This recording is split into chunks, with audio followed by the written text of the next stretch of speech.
اب ہم آتے ہیں متعلقہ حاصلات تعلم کے حوالوں کے ساتھ مشق، زبان شناسی اور لکھائی کے کچھ اہم پہلوؤں کی طرف۔ پہلی سرگرمی جس کا انتخاب میں نے کیا ہے وہ ہے اسم معرفہ اور اسم نکرہ کی پہچان۔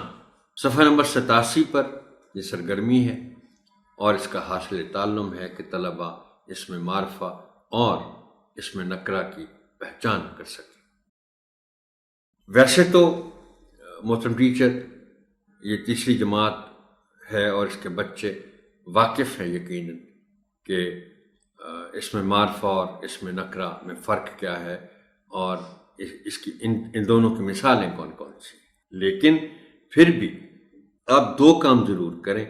ایک تو یہ کہ اسم معرفہ اور اسم نکرہ کے لیے جو دو آسان الفاظ استعمال ہوتے ہیں جن کا مطلب بچے جلدی سمجھ جاتے ہیں وہ ہیں اسم خاص اور اسم عام۔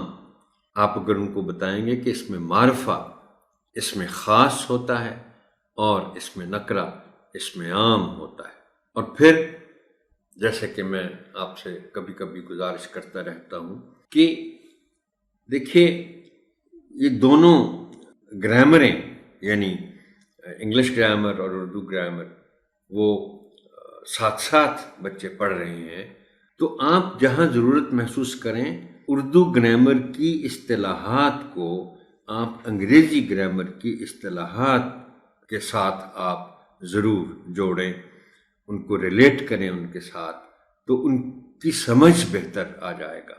اب جیسے پراپر ناؤن اور کامن ناؤن وہ پڑھ چکے ہیں تو آپ پھر اسم معرفہ کے ساتھ پراپر ناؤن بتائیں اور اسم نکرہ کے ساتھ آپ کامن ناؤن بتائیں کہ ان کو یہ بھی کہا جاتا ہے، تو ان کی تفہیم آسان تر اور بہتر ہو جائے گی۔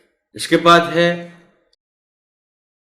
تصویر پر جملے لکھنا، یہ صفحہ نمبر 89 پر ہے۔